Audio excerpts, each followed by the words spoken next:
I shall remember this moment, should my old habits ever begin to creep back in. I think we just told him. Okay, we told him off. Now you take that, Abelard. You ain't telling me what to do. You ain't my daddy. What have you done? Curious indeed. Just what exactly has he done here?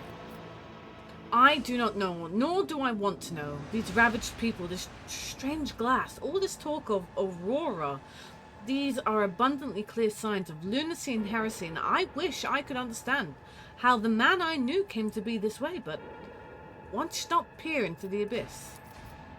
No, you've got that right. That abyss happily swallows up wretched commoners and polished aristocrats alike. And it likes naive idealists best of all.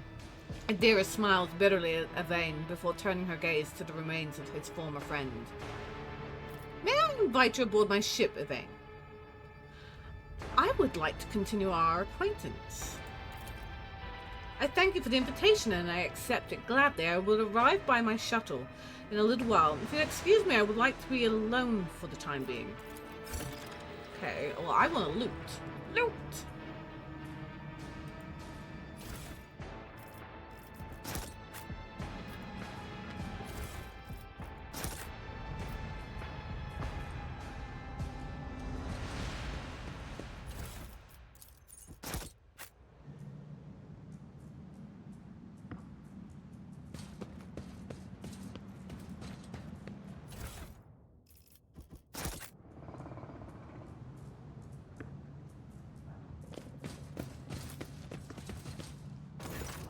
Your eye is drawn to the shards of an enormous lens scattered around the broken device. At first, you are uncertain as to what troubles you, but suddenly the realization hits you. The glass shimmers in a unique way. Just the same way as the shards of the unknown broken object you found near Theodora von Valantius' desk. What's the matter, Lord Captain? Why are you so interested in... Abelard trails off when he notices what you are looking at. He instantly makes the connection. By the Empyrean saints, it cannot be! Adira bites her lip. I see it too. Whatever that thing in her study was, it was made from the same material as this junk. What? What? Abelard is at a loss for words. He takes a moment to collect himself, and all at once they start pouring out in a hasty spurt. It's a mistake, slander, meant to blemish the good name of a person who is now dead. I cannot defend, and cannot even defend herself. First those minions of the archenemy murdered Lord Captain Theodore, and now this cannot be tolerated. It will not be tolerated. Come on now, Abelard. Remember what she was like. Adira's smile betrays her grief, but at the same time is strangely knowing. Brazen, assertive, it was like her entire life was a race against fate until fate caught up with her in the end. She would have gone headfirst into a black hole if she had thought it would put her even one step ahead of everyone else, out in the expanse. If we could just find out what she was keeping in her desk and why she went to get it during the attack. Sister Argenta's beautiful face is full of grief. How bitter it is to know that you were born from bad blood, but do not let this knowledge drag you into darkness. The sister's words ring with a genuine, sincere hope that you will be blessed with a worthier fate. She does not appear to be shocked by the news of Theodora's possible heresy. Life must be so easy for you sanctimonious preachers. Dubious trinket, and you no longer see a person, you see bad blood, an annoying hindrance. There is enough venom in Dira's voice to poison an entire regiment. Argenta recoils, but the next moment her dark eyes ignite with fear. How dare you admonish me? We are speaking of abetting an archenemy, a person who has tainted themselves, thus can never justify their actions. Sure, why go through all the trouble of trying to make sense of anything when you can just label him a heretic and call it a day? Except, dear friend, I seem to remember that you didn't mind Theodora so much while you were aboard the ship. You didn't leave her side for even a moment. She rescued you, aided you, and your adoration wilted the moment you heard an accusation sullying her memory? You weren't surprised or upset. You just gave up on her and moved on.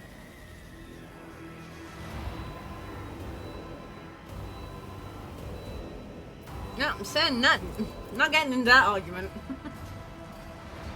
We don't need to get into that argument. Why did we go all the way over here? Or get left in the dust. Wait, why did we go? Why? Right, any goods?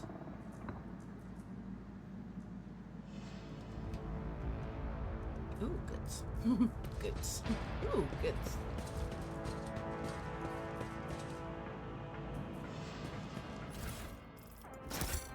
I always have a backup plan.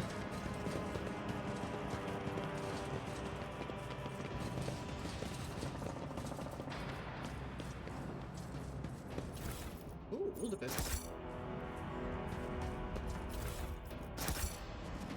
They're way up here. Always keep your eye on the prize. Oh no, I'm just gonna press it and hope for the best. No.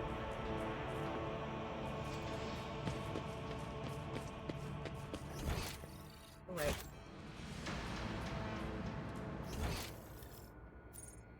An awoken.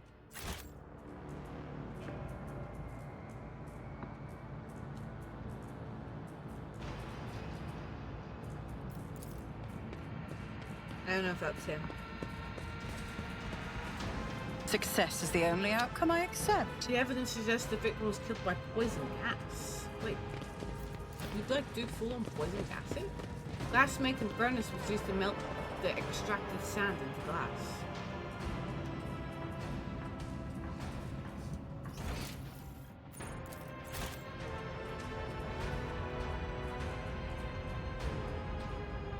I clearly, like...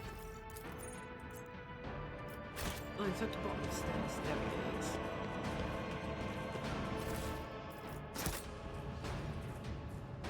Okay, well, let us be gone then.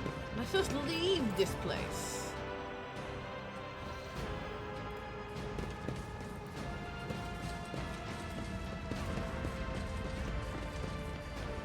Is there money to be made? Your ladyship, the rebellion has been crushed. I have news of your lord.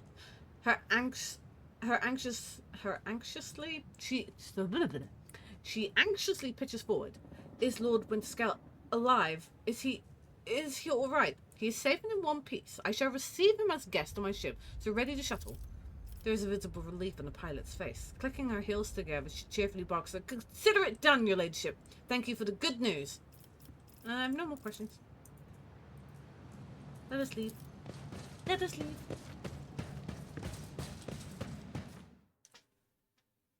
Let us be gone.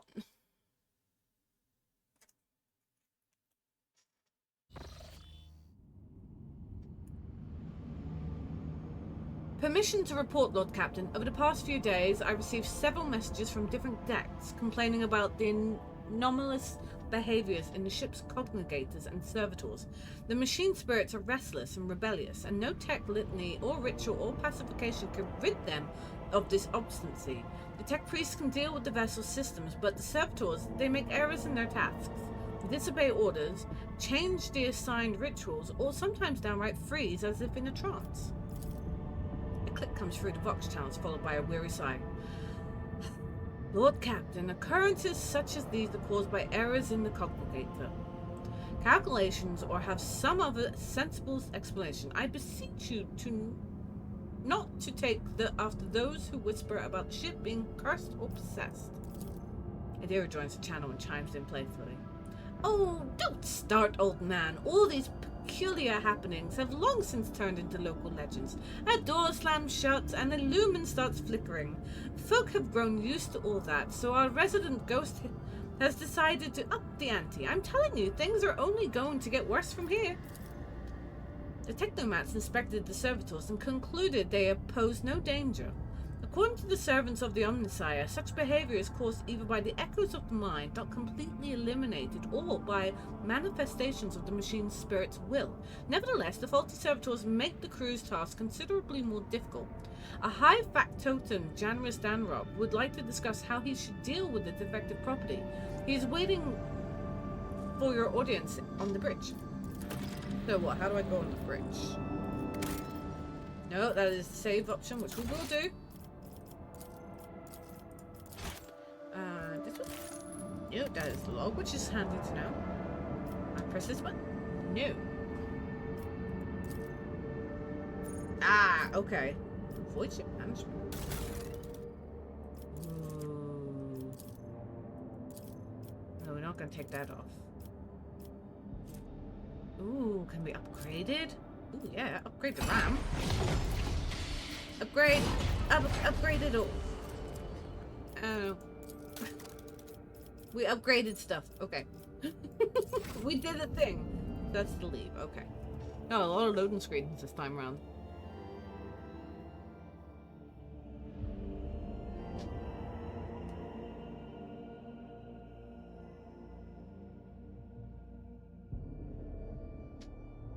Get there eventually.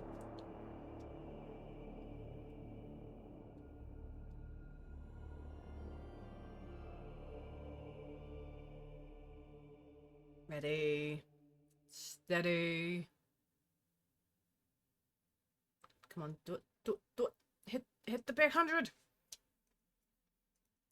Give me the any key. Aha. So, dude wants to talk to me.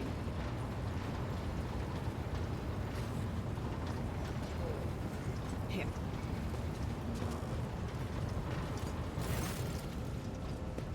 The corpulent man in lavish clothes bows before you.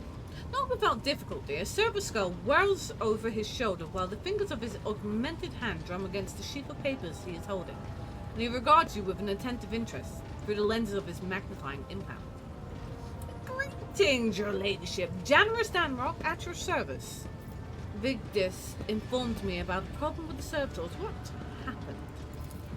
You see, your ladyship, the ship servitors have been malfunctioning of late. They violate protocols, interrupt their tasks, observe crew members for long periods of time, and move erratically with no meaning or purpose. Janous Danrok nervously pulls on his luxurious frock coat as if it were uncomfortably tight. Had it been a routine technical fault, I would have decided the fate of these servitors myself. But I deemed it necessary to notify you. I do not wish to hide such irregularities from the Lord Captain. If you wish to observe the servitors' unusual behavior before you decide their fate, this can be arranged. The majority of the defective units have been delivered to one of the storage compartments pending your decision. I wish to take a look at these servitors before deciding their fate. As you wish, your ladyship. Ooh. Ooh, I like this. Ooh. Books.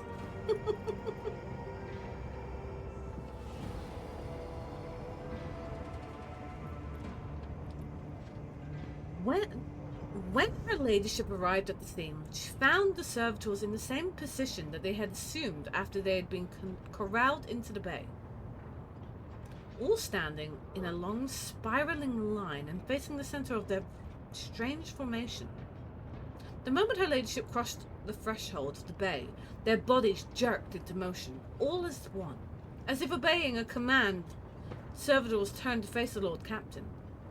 The technomats, tasked with overseeing the defective units, even reached for their weapons, but then the servitors went still, just as abruptly, staring at her ladyship with vacant eyes. All present held their breath, disturbed by the sight. We waited for the Lord Captain to speak.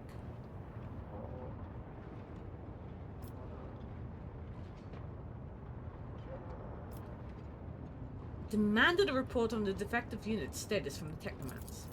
The technomat's long-winded and detailed report could have been summarized in a single key point. Despite the servitors' abnormal behavior, they were still quite capable of carrying out tasks, and therefore the circumstances did not call for their termination. All present held their breath. So the rogue trader, her ladyship Titania von Shire von Valancius, took several steps towards the servitors. And immediately the servitors, each and every one of them, stepped towards the Lord Captain in perfect unison. They mimicked her movements with frightening precision. The rogue trader halted in place and after a moment's thought waved her hand. And the servitors, just as synchronous, oh my god, words, repeated that gesture as well. When the Lord Captain turned quizzically to the technomats, so did the servitors, as if mocking her. Whatever the Lord Captain did, be it an incline of the head and a wave of the hand or a step to the side, the defective units repeated it without a moment's delay or hesitation, like grotesque marionettes controlled by an unseen puppeteer. We absorbed this mine unfold in distress and bafflement for nearly a minute, until the servitors finally came to a stop. Not sensing any threat from them, the rogue trader approached with confidence. The Lord Captain then examined the servitors. As the High Factotum, it was I who had prompted at the entire inspection, and thus it was my duty to follow the Lord Captain. As we stepped closer, we noticed a fascinating irregularity. The servitors' pupils, normally still, were shaking wildly. Their bulging veins were pulsating under their copper collars inscribed with their past offences. It was as if those mindless half-machines were locked in a perpetual state of extreme tension. A visibly shaken technomat behind us proposed that the human souls had awakened within the servitors' bodies after a long slumber deep within their lobotomized brains, and formerly bereft of intelligence. They had attained awareness, feelings, and understanding.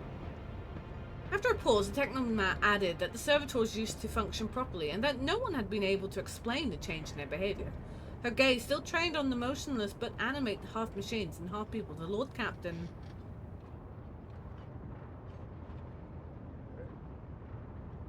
stepped away from the servitors. Her Ladyship Titania von Shire von Valantius ordered that one of the servitors be disassembled and its components investigated. A group of technomats hurried to act upon the Lord Captain's command. The servitor mechanical parts separated with clicks and snaps and hisses. The sutures between its wrinkled pale flesh and its augments were laid disgustingly bare. We watched the technomats do their work and could see every centimetre of the servitor's stiff muscles abounding with valves and cavities pierced by countless cords and tubes. The disassembly and analysis complete, the technomats concurred the unit was in working order. Nothing in the dissected body that lay before us could provide us insight into the reason behind the defects. I should make note of one more thing. At that moment, all of us present discovered that not just the eyes, but the hands and the heads of some of the servitors were now shaking too. It was as if the mechanicized servants were overcome with some primordial fear.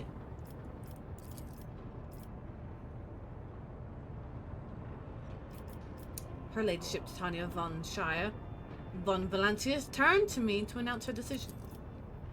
Her Ladyship looked at me with unwavering resolve, and it was that confidence that wrenched me out of the nightmarish stupor that had me tensely observing the scene unfolding before me. The Lord Captain gave the order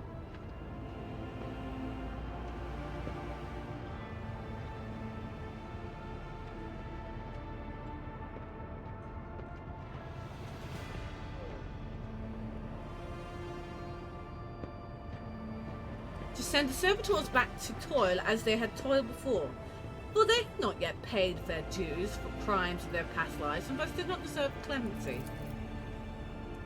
On the Lord Captain's order, the servitors returned to the same decks they were where they had worked before. The crew was initially unnerved by their presence, but adapted to their work soon enough, especially since following the incident in question, there was a noticeable reduction in the servitors' strange behavior. With the fate of the defective servitors decided, nothing now distracted the Lord Captain from her mission. I like that. That was freaking cool. That was freaking cool.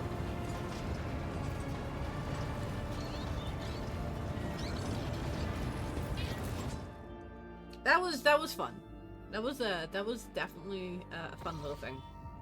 Right. So Urak.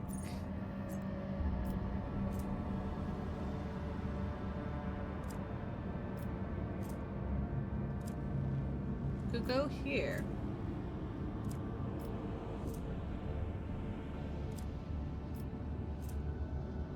New blood, machine spirit. Yeah, we'll do this. Lord Captain, sorry to disturb you. Vigdis pauses as if listening to someone. It's pandemonium outside the bridge gate. One of the officers seemed to be demanding an audience with you in person. I think I hear Master Werserian's voice. In any case, I wanted to warn you in advance. No rest for the wicked, huh? Huh? I just want to go exploring.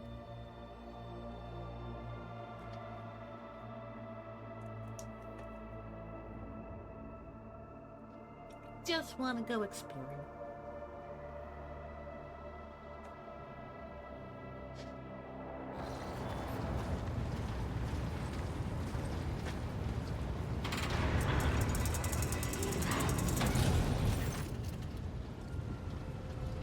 The everyday sounds of the bridge are disrupted by voices raised in anger.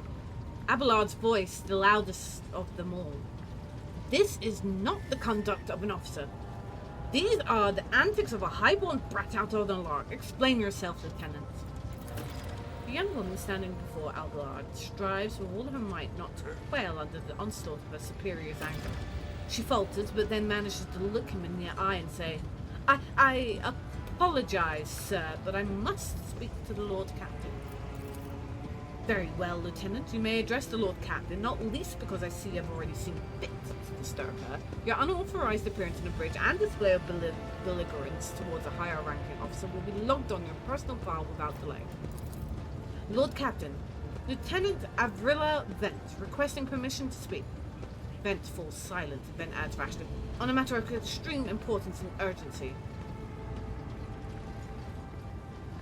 You may speak, but I want to hear a report, not a shouting match.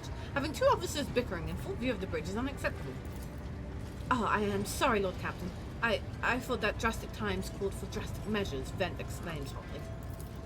This matter cannot wait. Any minute now, an assault unit will be dispatched to the lower decks on orders to crush the workers' strike by any means necessary, but I am convinced that this step is unwarranted and that the crisis itself was provoked by the actions of one of the senior officers. Vent is almost trembling with the tension as she delivers the speech, her face extremely pale. Abelard, in no hurry to intervene, lets out a skeptical huff.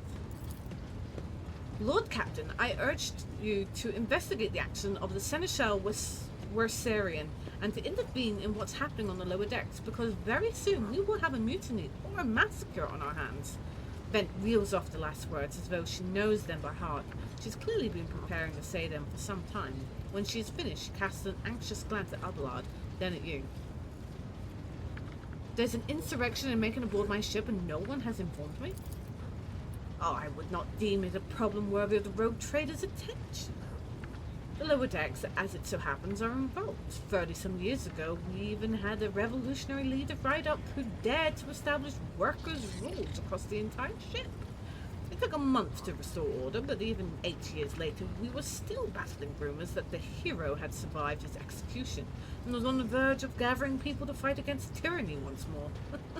Needless to say, the rumors were baseless. As for the current situation, we have sufficient forces to deal with it. But on this ship, the word of the Lord Captain carries more weight than a salvo from 100 bolters. I'm sure that if the rogue trader addresses the malcontents directly, she will quell the unrest.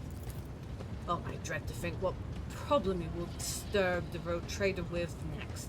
Perhaps you will ask the Lord Captain to break up brawls in the mess room. I've already given you the means to resolve this problem. You simply need to use them. And if I may, your ladyship, sending a hit squad to crush a rebellion is the means of ignoring the problem, not solving it. Well, how did this all start? The situation could boil over at any minute, so I'll give you the condensed version. It all began when the enforcers found a cultist amulet on a body of someone who'd been killed in a drunken brawl. We reported it up the chain immediately, arranged for the cleansing rite to be performed, and opened an investigation. No heretics have been found alive, but the search has brought tension between enforcers and workers ahead. Where does my Seneschal Wersarian come into all this? I shall explain, Abelard intoned grimly. I beg you to hurry. Time is running out. I will not hurry, and since my confidence is under scrutiny, I shall speak for as long as I see fit. There is an established order to the way things are done on this ship.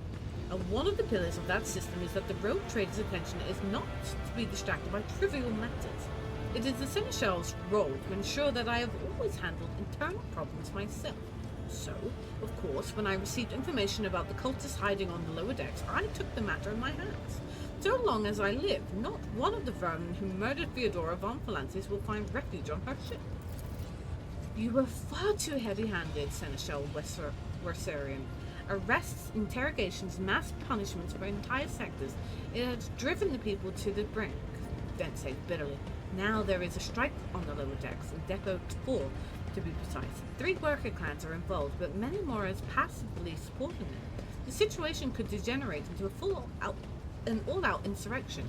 But when I reported my concerns, the only response I received was an order to dispatch an assault unit and crush the strike with maximum force. Abelard, what do you have to say over all this? I see no need to add anything. I acted within the remit of my authority, guided exclusively by the best interests of your protectorate and your personal safety. If you wish to confirm the rectitude of my actions for yourself, I have no objections. For my part, I urged the Lord Captain to go down to the lower decks, stop the assault units, speak directly to the people. You will see that they're not lying or harbouring heretics. That way you will stop the uprising before it begins. What is Depot 4? Depot 4 is one of the poorest sectors on the lower decks. It is home to clans of general labourers. They're not as valuable to the ship as the families who have served its specialised systems for generations. They are an easily replaceable resource, and one which is now more besides giving succour to cultists and minions of the arch-enemy. Depot 4 is poor and troubled, but at worst that means drunken fights and illegal rucked-up brewing. We have handled the workers of Depot 4 in the past. We would have done so again if the crackdown on Depot 4 hadn't been so harsh. And another important point to bear in mind, the problem is not limited to this sector. It is located on one of the most populated lower decks, and everything that happens there has a knock-on effect on all the neighbouring sectors.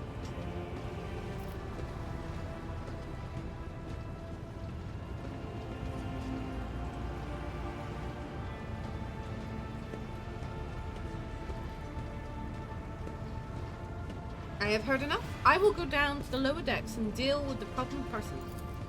Praise the Emperor. Vent cannot contain her relief. Thank you, Lord Captain. Abelard grits his teeth slightly. An enterprise bordering on the sophomoric, but please yourself, Lord Captain. However, I categorically insist that I escort you. Okay. Angry man.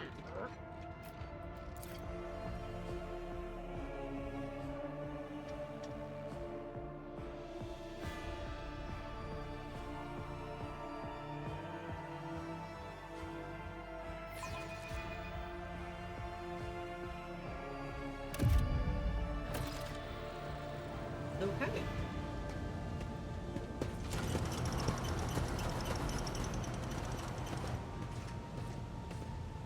Hey, it's Werserian. Take that, scum!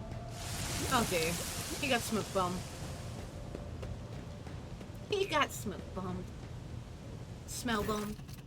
Abelard reflexively wipes the sweat from his brow in a startling human gesture. And a telling one. A rare moment where he allows his age and wariness to show through his armor-like veneer of self-assurance. The lower decks are a source of endless problems. Sometimes I dearly regret that we cannot replace all the locals with servitors. The people dead disrespect a senior officer. They would not have the chance to express such disrespect if we were not here, and if the situation had been dealt with by relevant officers, Abelard grimaces. It is a junior officer's worst failing to pass problems up the chain of command. I have never been able to abide it. I shall say it again. It was a mistake to come here on Lieutenant Vent's whim, Lord Captain. I must admit that the lieutenant is by no means the worst material for an officer, Abelard adds peevishly. But in the name of terror, the girl is the same age as my eldest great-granddaughter, and she has all the gall to tell me how to manage the lower decks and hunt down cultists. It will be another 20 years at least before she can be trusted to act without oversight. Let's keep moving. We need to get to the bottom of this. Something resembles a nest made out of the thermal insulation. This must be where the workers sleep between shifts. I always keep my options open.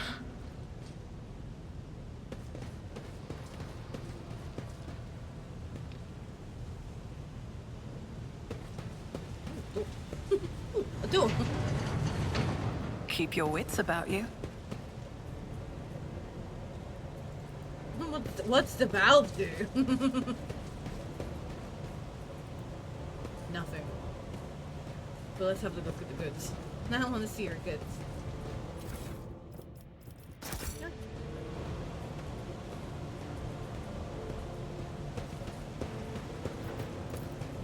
inside a box string attached letters run along the edge, different first name, same surname. Looks like this box has passed down the family generation after generation. Rise to the top, or get left in the dust.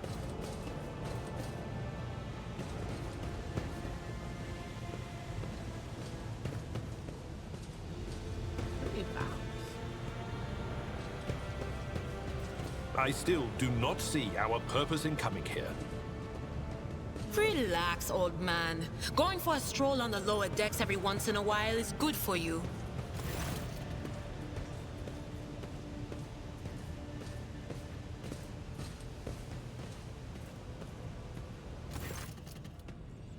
Of real events, the sounds... Oh.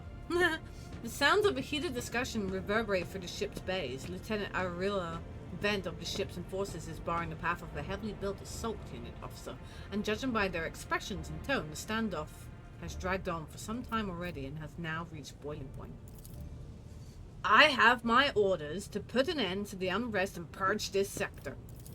And you can take your orders and shove them. This is my deck and my sector. There are only 3 people who can waltz in here without my express permission. The first officer, the rogue trader, and the Emperor himself. Oh, not all my lessons fall on deaf ears. Abelard mutters in crabby approval. He does not clarify whether he means Lieutenant Vent, the officer looming over, or both. Your ladyship. Noticing you, the 2 junior officers snap to attention and salute. Their subordinates following suit a moment later. What's the situation? Your ladyship, my people have locked down the bay where the strikers are, including their leaders. We have the situation under control as far as resources allow. I want to speak to the strikers. Abelard's mouth twists, but he restrains himself and says nothing.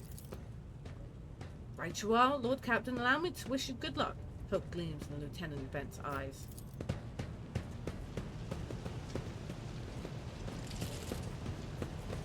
Is there money to be made? I don't think there's money down here. Sorry, Titania.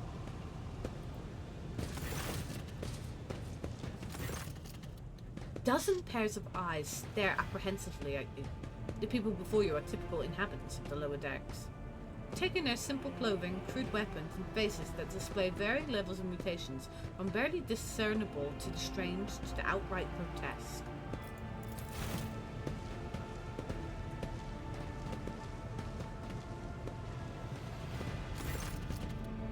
A whisper passes through the crowd, and you detect a mixture of fear, astonishment, and joy in their reactions. Finally, 3 people break away from the crowd, an elderly woman and 2 men. These must be the leaders.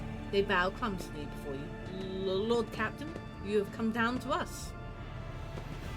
Tell me what is troubling you. Why are you striking? Striking? That's news to us, your ladyship, says a tall, thin man in worker's garb. All we're doing is asking questions, saying what we think. Oh, shut up, Rivet, snaps an old woman who turns her hostile dark eyes on you. Here's the deal, your ladyship. Your damned enforcers are all over us down here. They say they're looking for cultists. One wrong word and they're reaching for their batons, and if they want to punish someone, they turn off the heating to the whole base for a week at a time, so we get sick and freeze. In my clan, 2 little ones died from inflammation in their lungs, all because of those enforcers. The old woman spits on the floor and rubs at the spittle with her toe in her worn-out shoe. Argenta does not interrupt the workers, but you see the sadness well in her eyes. When children's death are mentioned, she quietly whispers a requiem prayer and makes a sign over herself. Ah, it's so true. Vent is the only enforcer officer who stood up for us. It's clear as day who had a mother from the lower decks and who grew up amidships and has no fellow feelings towards us. The grim man with a scarred face throws up his arms. Your ladyship, we're no villains here. We're honest workers, your servants. We've plotted no disorder. We went on strike openly, and now we've got guns pointed at us. All we're doing is asking to be allowed to work in peace without being harassed. The persecution started apropos of nothing, you say? I was told that one of you was found in possession of a cultist amulet, and that there are heretics hiding here. A cultist amulet? What's that? The gewgaw they found on the dead drunkard. There was something evil or forbidden we sure didn't know, and the enforcers just said they were looking for heretics among us. And anyone obstructing their investigation would be punished. But how would there be heretics in here? We know our own people. There have been no new faces around. Definitely not, and if there were, we'd be the first to report them. And as for this amulet, or whatever it is, they took it off a dead body. There's no cultists still breathing in our sector, that's for sure. But when the fight broke out, some enterprising folk looted the bodies. The boots they came back with, no bodies ever tread these decks in boots so fine, I can tell you that. Seems to me these cultists are better commanders than us. Oh yeah, those boots really were fine. And there was no harm in taking them, right? As for the amulet, it must have been pocketed by someone who didn't know it any better. We don't need amulets around here. We all worship the Emperor. And when we're working, we bow down before the machine spirits of the large and small transformers and the servo motor. Same way my grandfather was taught 100 years ago by a tech priest who came calling, "Believe us, your ladyship, we are people of faith." Naive children, weren't you taught from an early age that the dangers of the arch enemy's creation? Weren't you warned that any unfamiliar object could be one of them? Oh, we were told, Holy Sister, but it was long ago. The last time we saw a confessor in our sector, it was just after I'd had my third little one. That is regrettable, but you cannot lay the burden of leading a righteous life on the shoulders of the Holy Fathers. Who will you blame when the beasts crawl out of those amulets you stole from the heretics? The Holy Father who was not there, or the scavenger who brought evil down on himself and his neighbours? Abelard, do you have anything to add? I authorize the use of all necessary measures to locate chaos worshippers hiding in the sector. The specific steps taken by the officers were not reported to me. Abelard frowns, clearly disgruntled at having to explain himself in the worker's presence. Nevertheless, I am certain that their actions were justified. Cultists are no drunken stevedores. They are enemies and a threat to the ship. Neutralizing them demands decisive action. We were attacked on our way. How do you explain that? Here's an explanation for you. The people have been pushed to their limit, and now they're lashing out. As if we don't know why these top deck units are being sent down here, like that one there, that the lieutenant won't let past. Our clans are all inside the bay that's all been sealed off. But the lower decks are big. I'm sure there are people who've had just about enough. We're getting from all sides. The soldiers have encircled the ones who's risen up. A death squad has just arrived. It's no wonder folks are lashing out. Their words seem sincere to you. Their body language and the glances traded between them reveal that the news of an attack shocked them.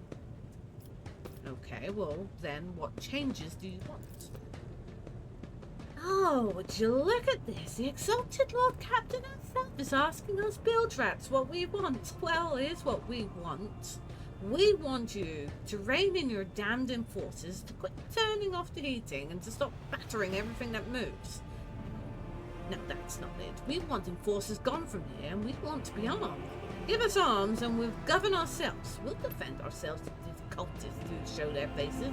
I've been a leader of my clan for 20 years now. Getting rid of these club-wielding folks can only improve things around here. Oh, you've gone too far, old Nan. They'll never let the maggots on the lower decks live without the enforcers breathing down their necks. Probably even insist on the enforcers on the upper decks too. As for weapons, what do we need them for? Before the first day's out, we'll have someone shooting their neighbour out of stupidity or drunkenness. We don't need that. If the enforcers stop hassling us, that'll be enough. In return, we'll find the scavengers who robbed the cultist's body, and we'll talk to them, one lower decker to another. If there are any more of those damned amulets about, we'll hand them over to the enforcers ourselves. Oh, you speak for yourself and your clan, and I'll speak for me and mine. I don't want empty gestures, I want real change. They'll promise us the world now, but as soon as the anointed one turns her back, these brutes will be on us even harder than before, because we dared speak out. The tall worker's eyes dart between the two arguing leaders. Every few seconds he opens his mouth as if planning to agree, but each time he falls silent, simply making a few vague noises of approval.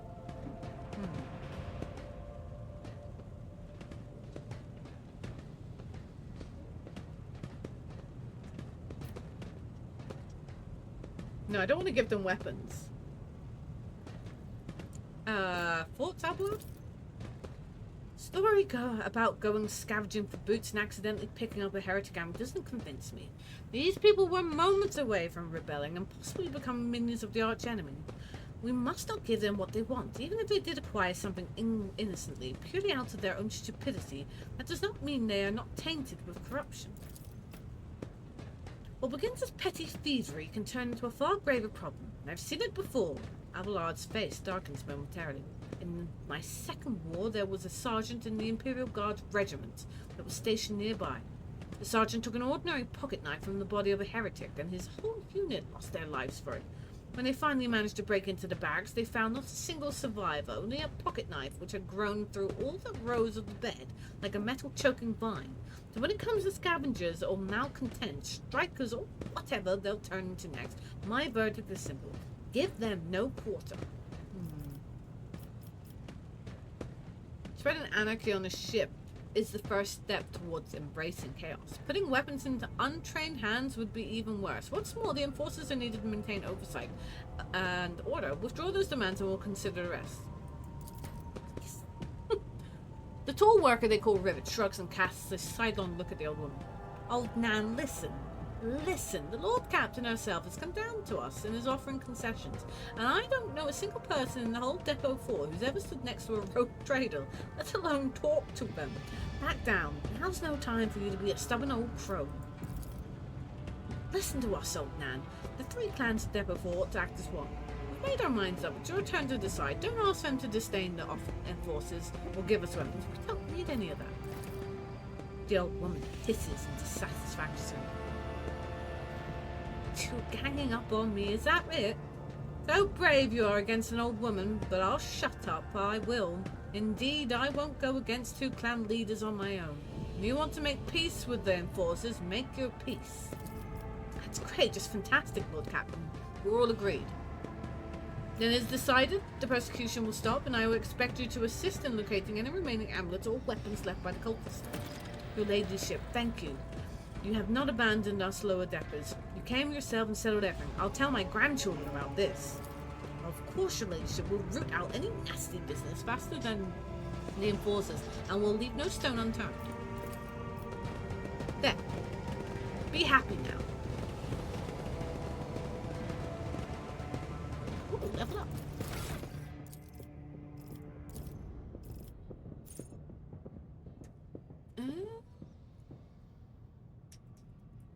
Whenever an ally to hero acts, ally gains. Okay, well that's kind of cool. Commanding voice increases by +3 the range of voices command. Focus whenever officers use the ability on an ally that gains bonus. What's still resolve? Officer resolve is okay. Resolved it is.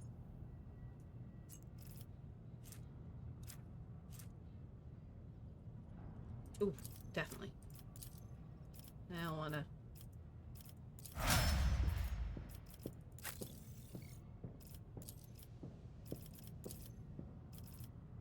Sworn enemy. The warrior marks target, gaining a 10 +2.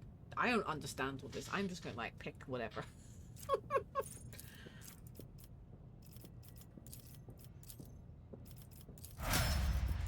I don't understand leveling up. This is one of the main things. I love these type of games, but when it comes to all the leveling up and all their things, I'm like, I have no clue. What's a talent? Weak body, weak soul. Exposure weakness also reduces the toughness and willpower. Instant exposure. No predict attacks an enemy. Okay, let's do that one. Perception. I probably should do intelligence.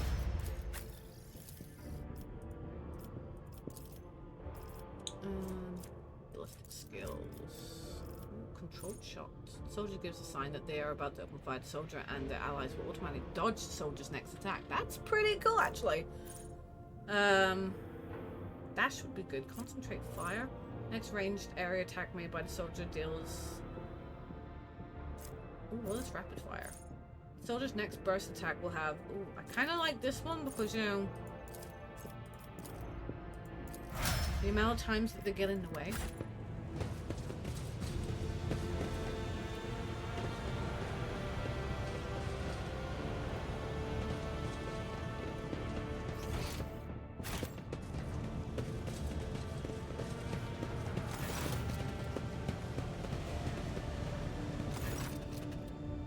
Arriving unexpectedly, Abelard imperiously dismisses the unit that stands at a distance and addresses your other companion, saying, "I have urgent matter to discuss with the Lord Captain. Please give us a moment."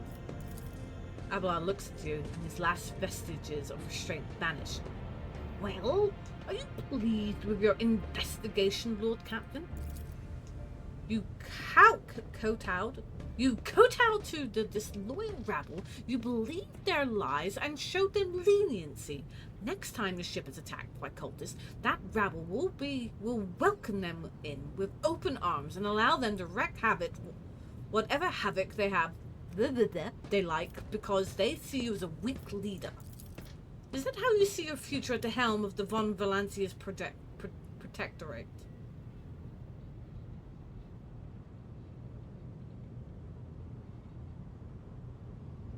Let's talk about your role in this instance.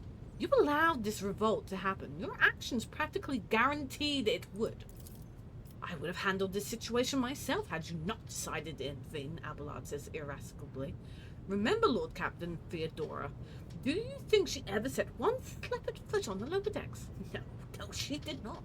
Such matters were left to myself and the junior officers while she dedicated herself to the grand design of the Protectorate. Any true strategist and rogue trader ought."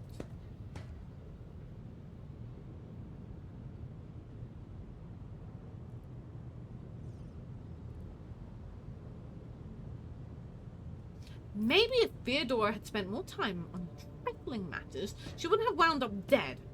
There is a new Lord Captain aboard this ship now, and I will not repeat her mistakes. Abelard looks at you, stunned, exhales loudly, and then nods curly. "I commend your decisiveness, but I am uncomfortable with introducing new protocols in the midst of a crisis."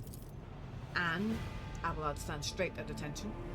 "I lost my temper, Lord Captain, and I believe I ought to explain myself." Abelard speaks slowly, the words not coming easily to him. The prosperity of the von Valancia's protectorate is not just an empty phrase to me. I left the Imperium Navy to a chance to see it flourish. It was the most monumental decision of my life. I did it because I saw Lord Captain Theodora's deeds a sign of a true greatness. Rogue traders do not simply forge new routes and capture worlds. They create an order out of anarchy. That creative impulse was entirely lacking during my time in the military.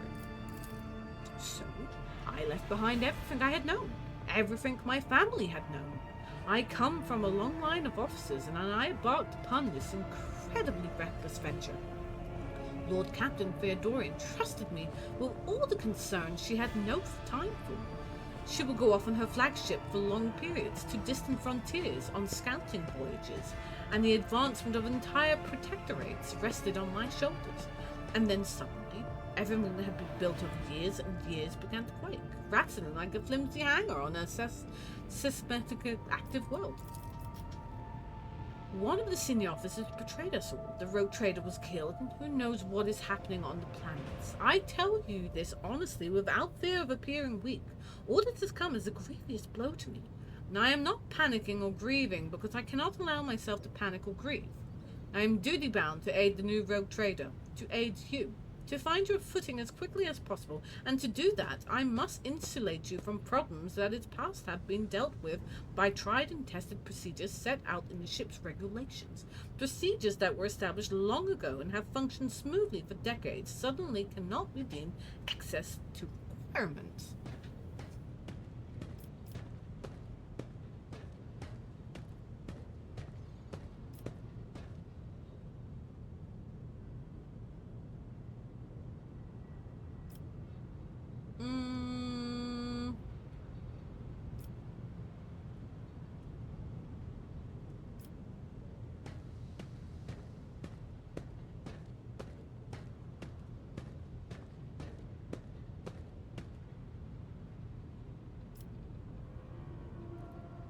I understand, but you need to learn how to respect me as your Lord Captain and rogue trader. Accept it and start living in a new world, a world where Theodora is gone and where you and I have new decisions to make. Abelard solemnly inclines his head. "Yes, Lord Captain." And after a moment's silence, he adds, looking at you with interest, Your resolve is admirable and demonstrates strong leadership. I shall remember this moment, should my old habits ever begin to creep back in. I think we just told him. Okay, we told him off. Yeah, you take that, Abelard. You ain't telling me what to do. You ain't my daddy. And now, please let us leave the lower decks. If Rogue Trader desires to stretch her legs, there are far more suitable places. Yeah, just kind of pong. It is kind of pong.